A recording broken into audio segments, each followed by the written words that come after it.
Let me tell you, I personally love the Old Testament. I think oftentimes we get saved, we kind of think the only thing that pertains to me is from Jesus forward. I don't believe that's the case. I think the Old Testament helps reveal God's plan from the beginning. The New Testament kind of opens it up so you understand it in a better way, but the New Testament kind of brings light to the Old Testament, but the Old Testament is the foundation. One of the passages that I often refer to as we're going through the Old Testament is 1 Corinthians chapter 10. I just want to just remind you of what the Apostle Paul wrote concerning those Old Testament passages. In 1 Corinthians chapter 10, he says in verse 11, he says, "Now these things happened to them as examples, and they were written for our admonition, upon whom the ends of the age have come." And then watch what he says. "Therefore, let him who thinks he stands take heed, lest he fall.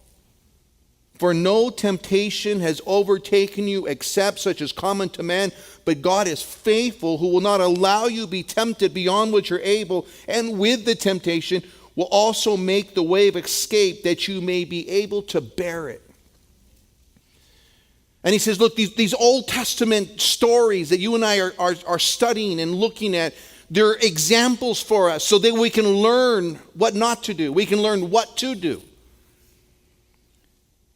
You have someone who lived out this walk with God, and some of them did it very horribly.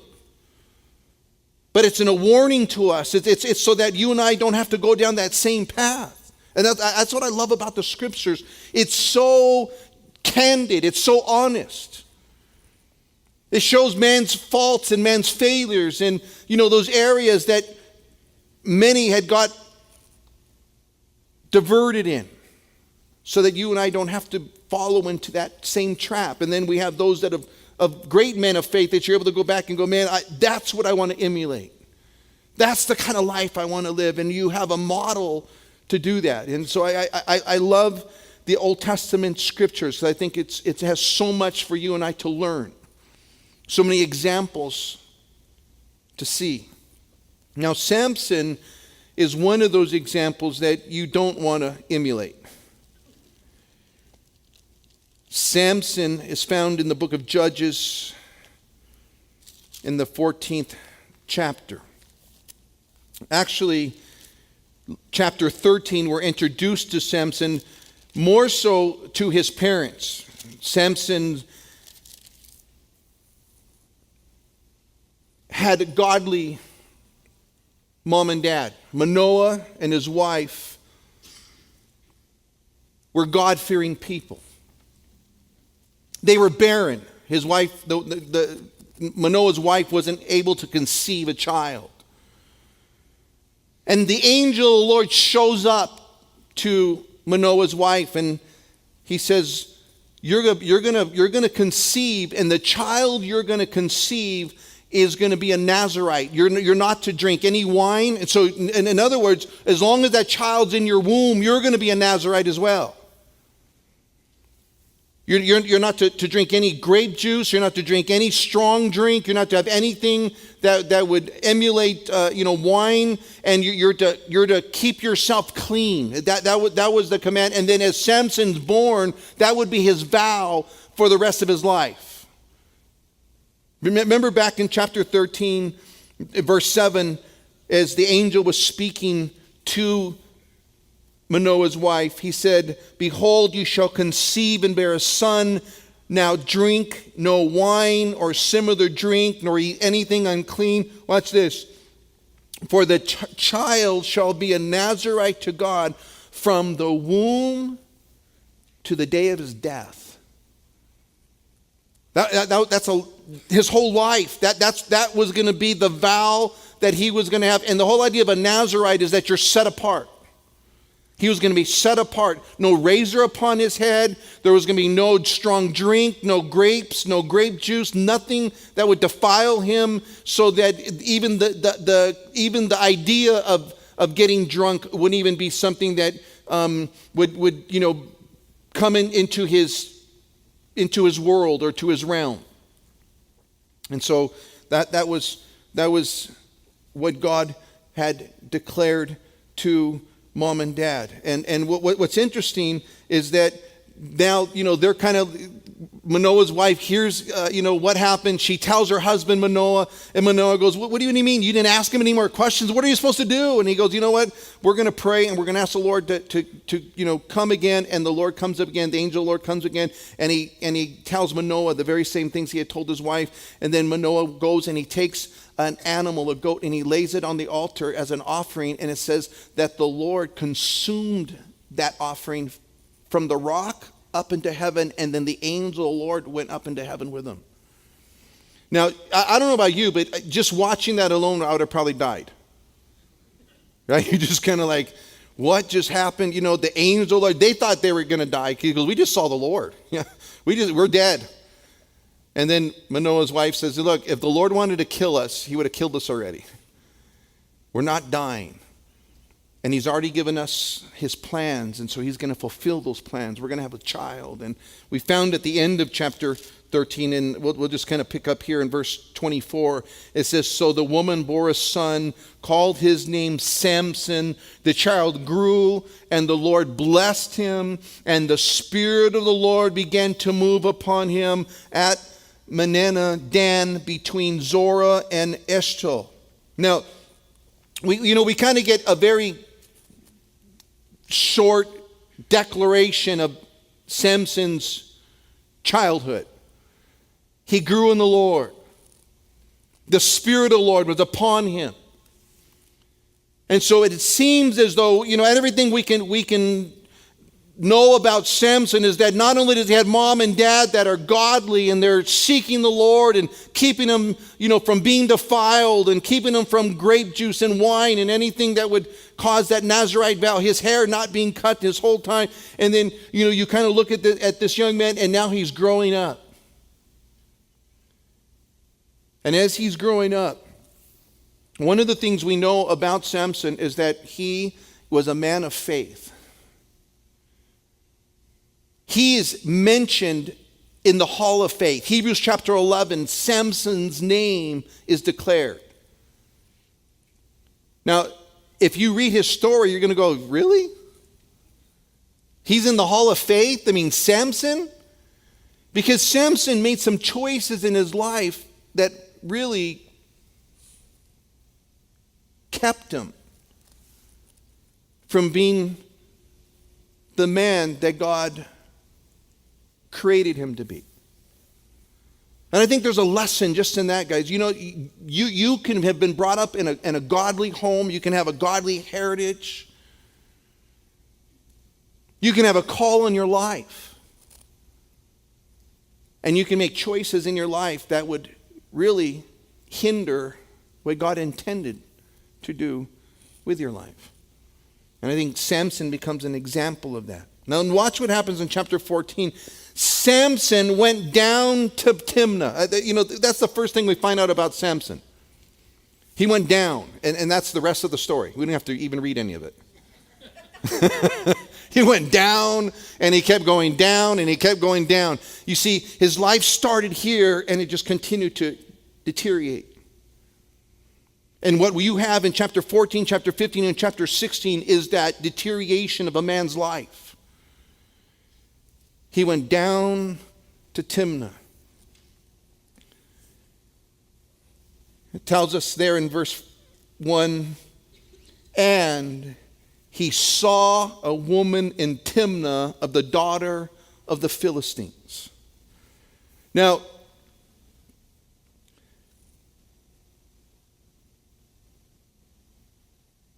that is going to sum up the life of Samson. He lived his life by what he saw rather than what he heard.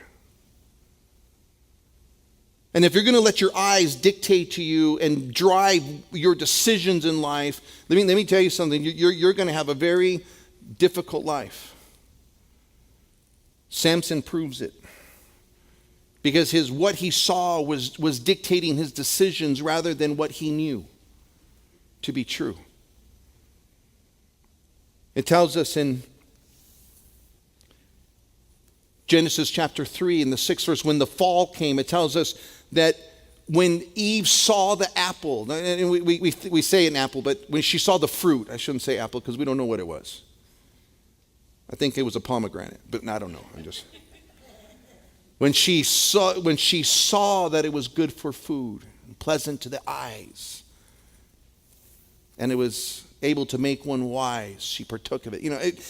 Eve was, looking at how good it looked rather than what God had declared, what truth was. And our tendency is to make decisions based on what we see rather than what we know. And it's always our demise. We find that throughout the scriptures. As a matter of fact, John in 1 John chapter 2, verse 16, he says, "For all that is in the world, the lust of the flesh, the lust of the eyes, and the pride of life is not of the Father, but of the world." The lust of the eyes. It's not of God. It's the world that's enticing you to do something contrary to what you know to be true, what your ears had heard and what you know in your heart is right. And Samson, the very first verse in chapter 14 tells us he went down to Timnah and he saw this chick. It was a Philistine.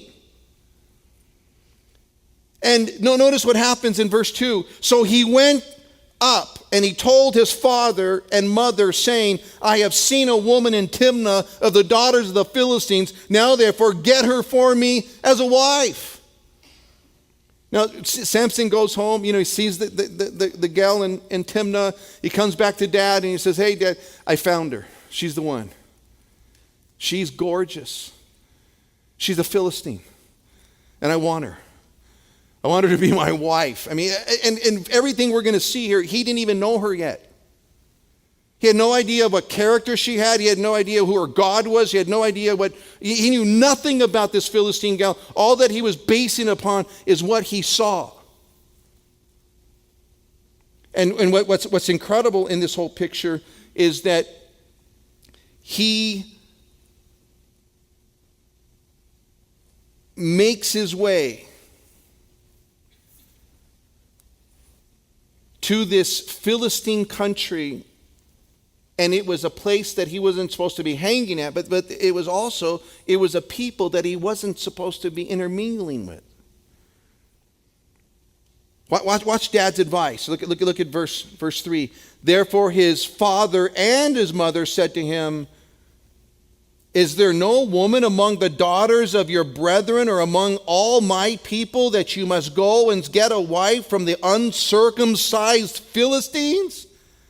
And Samson said to his father, 'Get her for me, for she pleases me well.'" Just like, what's wrong with this guy? And I think one of the things that you read back before the children of Israel ever made it into the promised land. That's where they're at here. They're in the promised land. Before they ever got there, God had warned them not to intermarry with the people of the land. It wasn't because God was trying to ostracize them, or because of prejudice, or because of they weren't something that less than. It was because they had different gods. It was because once you intermarry with someone that has a different God than you, you'll be influenced to worship their God. And God wanted a people that were going to worship him exclusively and wholly. Matter of fact, as Christians, we're told that we're not to be unequally yoked together with unbelievers. For what business does a believer have with an unbeliever? What business does darkness have with light, right? They don't mesh. It's because you have different gods, you have different priorities, you have different perspectives. And that's why he's instructing the church, look, find someone who has the same faith you do and the same passion you do, because then you guys are going to be able to, fulfill your purpose. But if you're going to go find someone that's heading a different direction, they're going to drag you their way. And so it's interesting that he comes and he tells his mom and dad, look, Mom and Dad, I want this woman. And Dad says, look, can't you find a woman here? He goes, no, that's the one. I like the way she looks. That was everything to him. Guys, and I think the very first thing you see in the life of Samson is not only was it what he saw, but he wasn't willing to heed counsel. The people who loved him the most, his mom and dad, were trying to warn him.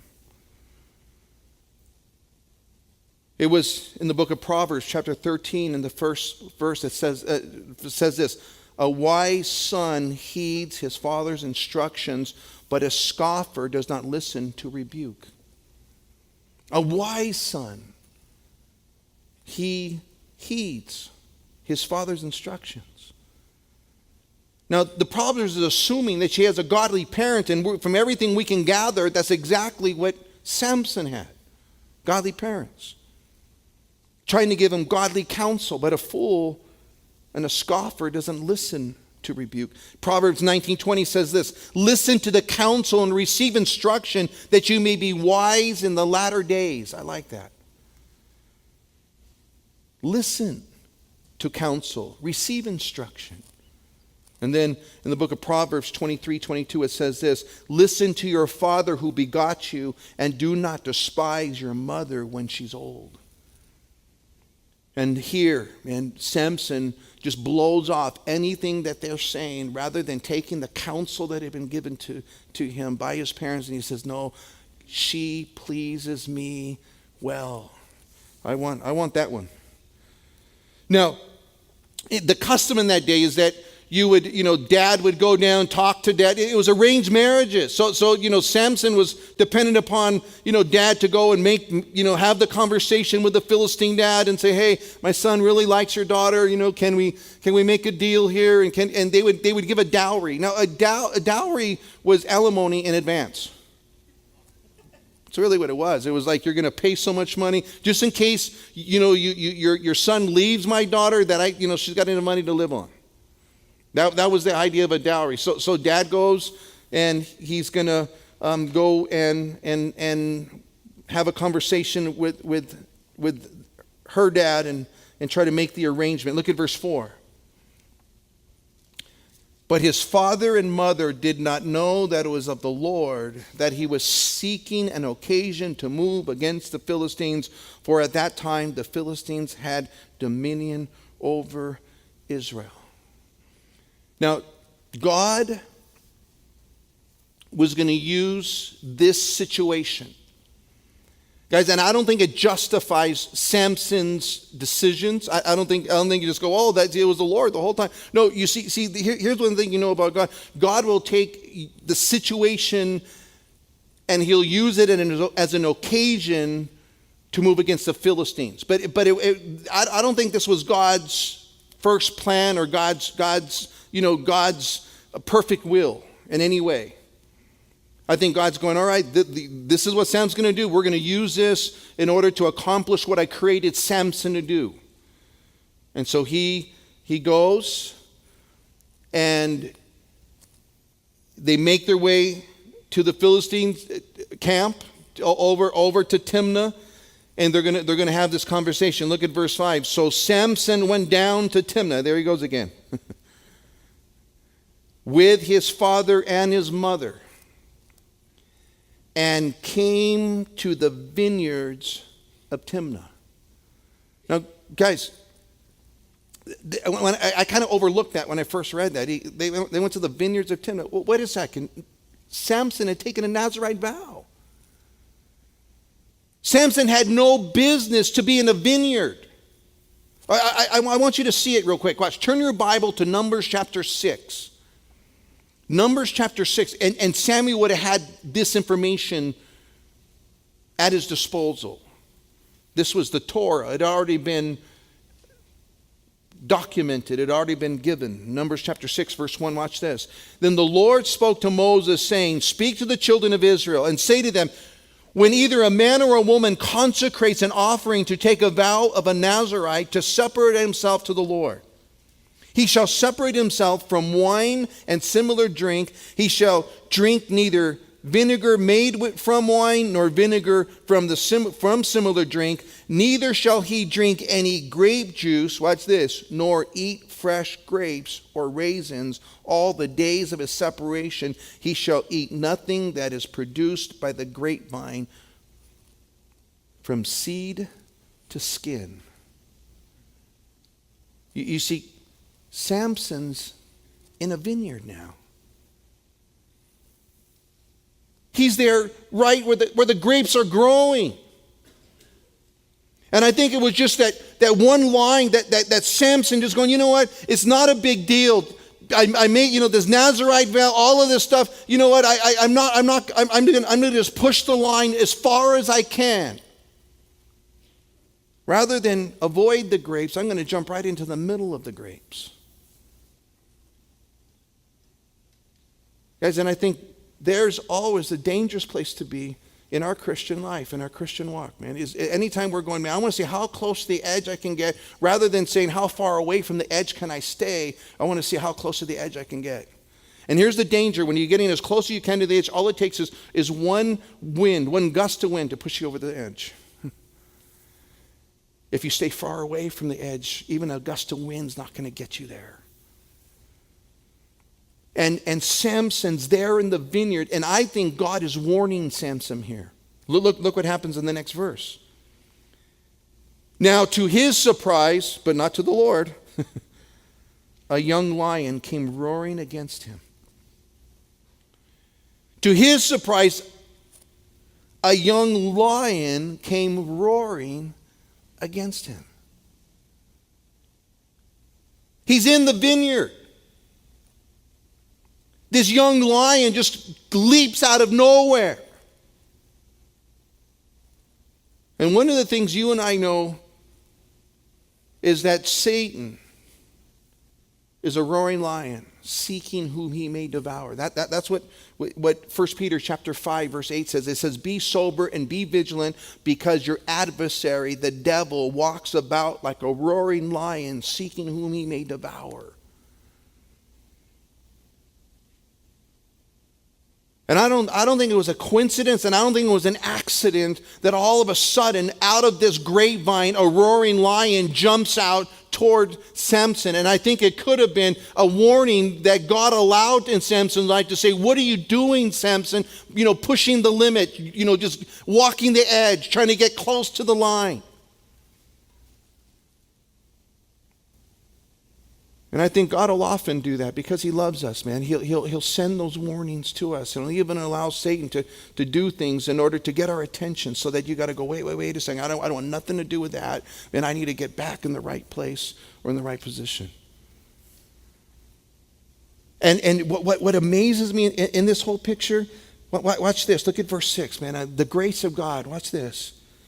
And the Spirit of the Lord came mightily upon him, and he tore the lion apart as one would have torn apart a young goat, though he had nothing in his hand. But he did not tell his father or his mother what he had done.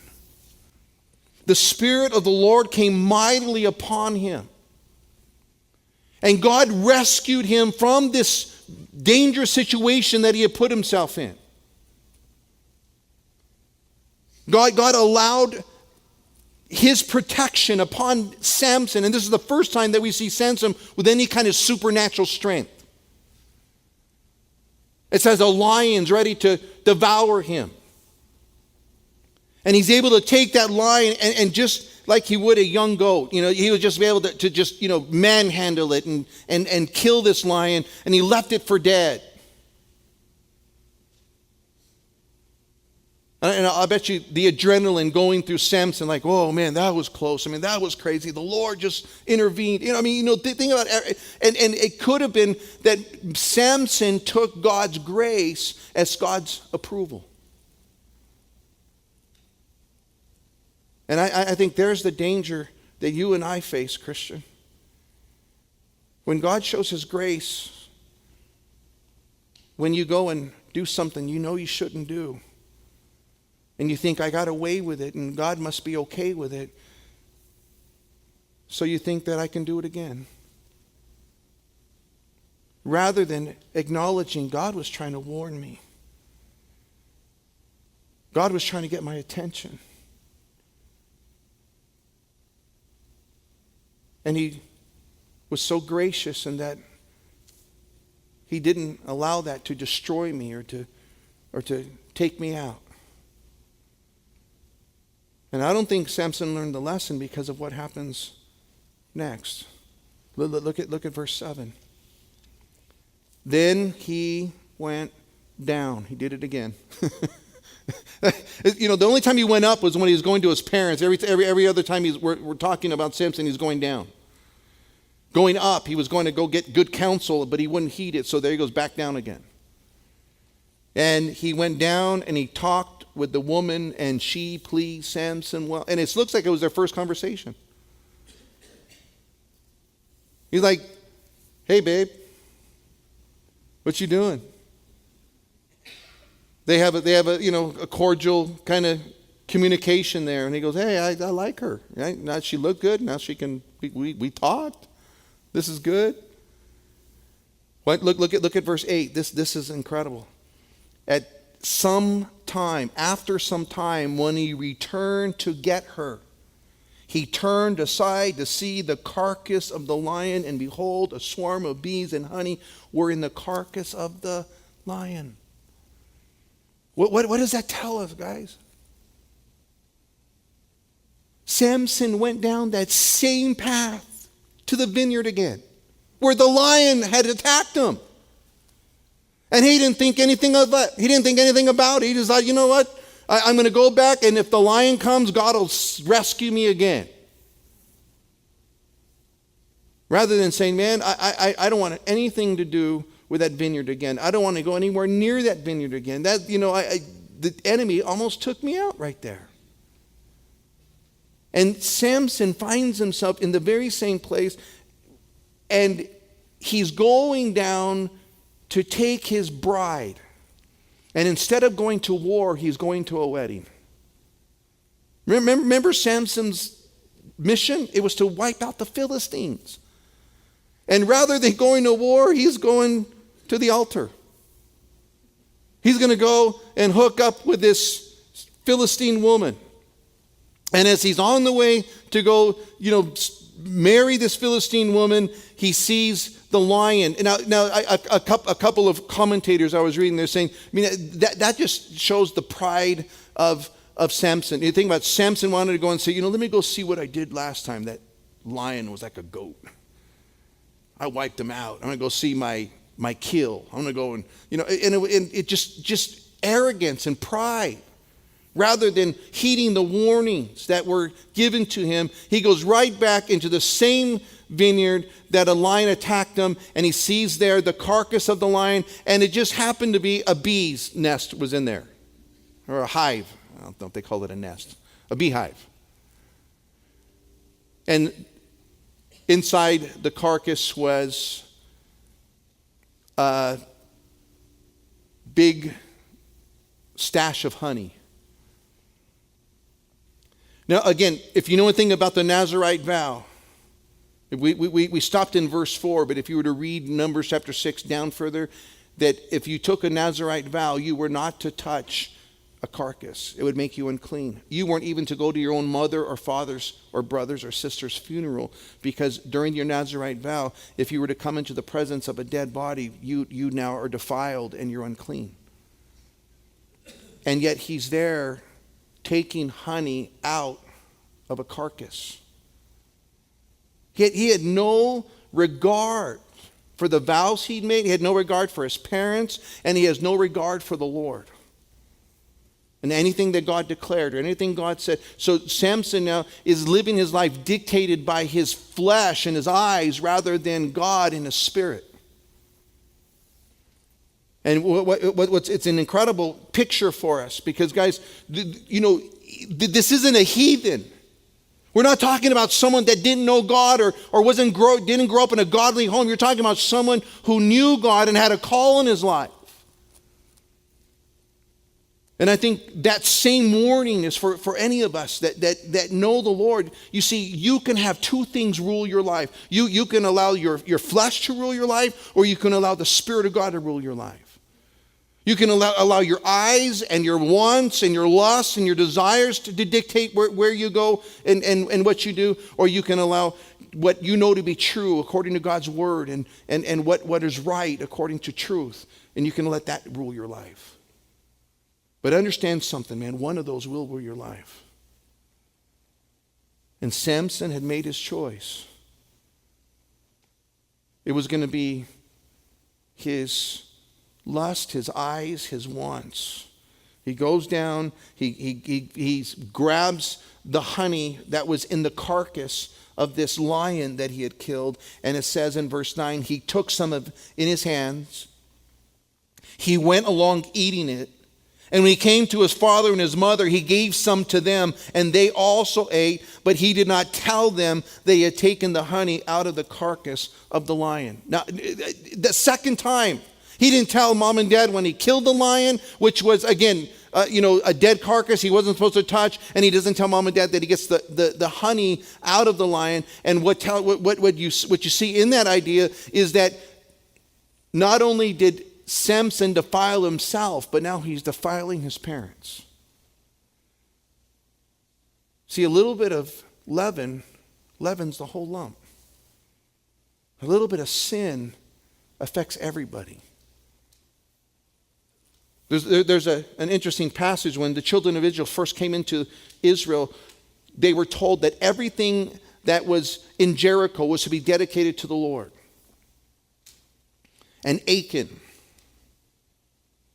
one of the warriors, decided that he was going to take a bar of gold and some Egyptian cloth, and he was going to hide it because he really, really wanted it for himself. And rather than dedicating it to the Lord, he was going to keep it for himself. And they went into the next battle. And the scripture says that as they went into Ai, 32 men were killed, and they ended up fleeing Ai. And it was a much smaller city than Jericho. And Joshua was just like, God, what's going on? He brought us over. They're all going to kill us, and we can't even take Ai. I mean, what are you doing? And God says, you know what, Joshua, it's not that I can't fight this battle, but there's sin in the camp. And I can't give you victory over them as long as there's sin in your camp. And so they start to cast lots, and the lot falls on Achan. And Joshua says, Achan, what have you done? Glorify God and admit, man, what you did. And he goes, you know what? Go to my tent. There's some gold. There's the Egyptian cloth there. I took it for myself. And the children of Israel had to take Achan and his wife and his family, and they take him outside the camp, and they stoned him. Because a little bit of leaven, a little bit of sin had infected the whole group. And a little bit of sin, I don't think that your sin only affects you, man. Your sin affects everybody around you. Your wife, your children, your husband, everyone is affected by our own sin. And Samson now is giving his mom and dad unclean honey, and they're partaking with him. I mean, it just wasn't affecting Samson. You see, Samson's disregard for God and God's word had an impact upon everybody around him. And I'll tell you what, our culture is reaping that very principle. Our culture, think about what's happening, man. It's a wildfire. Because the sins of the father are affecting the sins of the children, and the sins of the children are affecting the sins, their children, and it just because we just kind of take it as the norm. Now God's able to stop the cycle, and He's able to transform the life as long as we're willing to come and say, God, I blew it, and I don't want to live in rebellion to anymore. I don't want to live in sin any longer. I want to ask you to forgive me, and I want to ask you to change me so that I'm living under obedience rather than under rebellion. Now, what's amazing in this whole picture is that Samson at this point is going down. He gets his woman. Look at verse 10. And so his father went down to the woman, and Samson gave a feast there, for young men used to do so. It's the bachelor party. Verse 11. And it happened when they saw him that they brought 30 companions to be with him. Now, there's his groomsmen. Now, Samson didn't have any friends with him. He's there in a different part of the country. So it was all Philistines that are, going to be his friends there, his groomsmen there. And it says that Samson said to them, there's 30 guys there, and he says, let me pose a riddle to you. If you can correctly solve and explain it to me within the 7 days of the feast, then I'll give you 30 linen garments and 30 changes of clothing. But if you cannot explain it to me, then you shall give me 30 linen garments and 30 changes of clothing. And they said to him, pose your riddle that we may hear it. Now, he's throwing out, like a bet. Bet you can't, solve the puzzle that I'm going to give you. The riddle that we now. I don't know what's up with Samson, but he thinks he's a poet, coming up with little riddles. He thinks he's this great intellectual. He comes in and he says, hey, you guys will never figure this one out. Now, 30 changes of clothing, a change of clothing. Now, if you had one change of clothing in that culture, you were doing well. You had 2 changes, man. You were rich. And so what Samson is betting them is a big wager. For every 30 of them to come up with one pair of clothes for Samson, Samson's going, man, I'm going to live like a king. I'll have 30 pairs of clothes. But if I lose, I'm going to have to give them 30 pairs of clothes. But there's no way they'll guess this riddle. So he said, if you can explain it to me, then I'll give you 30. You can't explain it, you give me 30. Verse 14. So he said to them, out of the eater came something to eat, and out of the strong came something sweet. Now for 3 days they could not explain the riddle. It came to pass on the 7th day that they said to Samson's wife, entice your husband that he may explain the riddle to us, or else we will burn you and your father's house with fire. Have you invited us in order to take what is ours? Is that not so? So they're going, hey, you just called us here to rip us off. And let me tell you what we're going to do. If you don't tell us what that riddle is, we're going to burn you alive. These are nice guys. We're going to burn you alive, and we're going to burn your dad and your family and your mom, and the whole house is going to get burned. I mean, now, it's getting real. Now look at verse 16. Then Samson's wife wept on him. She said, you only hate me. You don't love me. You've posed a riddle to the sons of my people, and you have not explained it to me. I mean, Samson could whoop any guy in town, but he could not defeat the tears of a woman. We're going to see it later in chapter 16. Delilah's going to say, Samson, if you love me, you'll tell me how to kill you. How to torment you. And Samson lies to her, and he goes, Samson, if you really love me, you would tell me how to kill you. You're just like, really? Samson had no power over his flesh. And that's what makes him such an incredible character here, because one of the things you look at Samson, I don't know about you, I remember as a kid, my mom would read to us Bible stories, and there would always be the pictures, and Samson was there, and Samson was buff.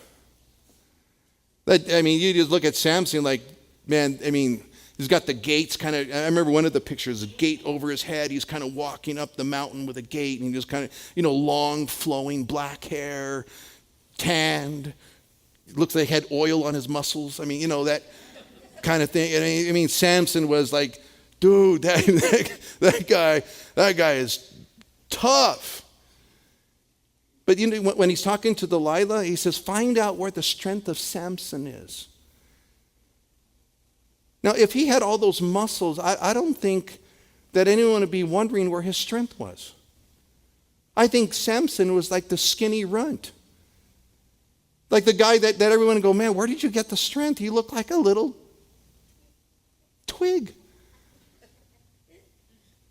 I think it was all supernatural. I think it was God's intervention that gave Samson the strength, not the muscles that gave Samson the strength. Because everyone's confounded, and how in the world does Samson do all of these things? It wouldn't have been a question if he looked like that. And what's incredible is that he's there and he begins to... Now get this in place. They haven't consummated the wedding yet. 7 days have passed. That night they would be consummating the wedding. And here comes his wife. You don't even love me. You don't even care. If you really love me, you would tell me what your riddle is. Right? Samson's like, she's going to be mad at me, not on my wedding night. Of all nights, to be mad at me, I'm going to give in. And he gives in. Okay, that just gave you the short explanation of all that. He says, look, I haven't even explained it to my mom or my dad, my mother or my father. Now, should I explain it to you? Now, let me just say, Samson should have had some premarital counseling. Let me just tell you guys, you never tell your wife, I don't even tell my mom and dad that. Why would I tell you? Not a good idea. That's going to be a rough night. But that's exactly what Samson does. And then she says, now she had wept on him the 7 days while their feast lasted. And it happened on the seventh day that he told her, because she pressed him so much. And he explained the riddle to the sons of her people. And the men of the city said to him on the seventh day before the sun went down, what is sweeter than honey? And what is stronger than a lion? And he said to them, if you had not plowed with my heifer, you would not have solved my riddle. There's again, just another marriage counseling advice. Don't ever go, you're plowing with my heifer, right? Not just like, where do you get this stuff from? Now the picture, and understand what Samson was saying. You plowed with an ox. You don't plow with a heifer. He says you did something wrong. That's what Samson's saying. So just in case you're going, why is he calling her a heifer? That's not. It was another riddle that he was trying to pose. Okay, so just. But look at verse 19. And here's, again, guys, the grace of God. Watch this. And the Spirit of the Lord came upon him mightily. And he went down to Ashkelon. And he killed 30 of their men, took their apparel, gave the changes of clothing of those who had explained the riddle. So his anger was aroused, and he went back to his father's house. Guys, I think it was God's intervention. God, because of his graciousness and his call upon Samson's life, he rescues Samson from ever consummating the marriage. That's God's grace. And he warns and he warns and he gives chance after chance. And he does it because he loves you, and he does it because he loves me. But please don't ever think that because God gives chances that he's approving of sin. He doesn't. God hates sin. God went to a cross and died on a cross because he wanted to pay the price for sin. And I'll tell you what, man, after 30 years of pastoring and walking with the Lord, I just more and more and more, man, I hate the consequences of sin in the lives of people, because I have to deal with it on a regular basis. I have to come and help pick up the pieces after it's all been destroyed in a marriage or in the life of a child. Or, you see, I'm just becoming more and more just like, God, man, sin is such a destructive force. And God, by his grace, man, gives us the ability to turn from that stuff. And he sends warning to us time and rescues us time and time again. And I can look back over my life and I can tell you, God warned me and warned me and warned me and warned me. He rescued me, rescued me, and rescued me, and rescued me over and over again. And if I had heeded those warnings earlier, I wouldn't have to have experienced or paid a price that I wish I'd never had to pay. I would have never been addicted to drugs because I tell you, God, time and time, man, he would bust me. My mom blows my mind. It was like she had eyes in the back of her head. And I was God because he would expose. She would find all my stash. Anytime I had dope, my mom was like a greyhound dog. I mean, she'd sniff that stuff out. And I mean, disrespectfully, Mom, I love you. And God would always show her. And it was crazy. I remember one time I had this big old grocery bag of weed, and I thought, man, hiding it in a place she'd never find it. And she goes, "What's this?" It's a friend's. But it was God trying to get my attention. Getting busted by the cops, and you just, God trying to get your attention, and you just kind of blow it off and blow it off and blow it off. And it's because God loves you. And Samson, over and over, man, God rescues him. I mean, he's ready to go to the altar, ready to consummate a marriage, ready to say, I'm going to marry this Philistine woman. And God's going, no, Samson, let's not do that. And he causes all of these things to happen so that he'd be rescued. And now, Samson's upset. He goes, that's it. And he goes and he kills Philistines. Now, that's what he was supposed to be doing, killing Philistines.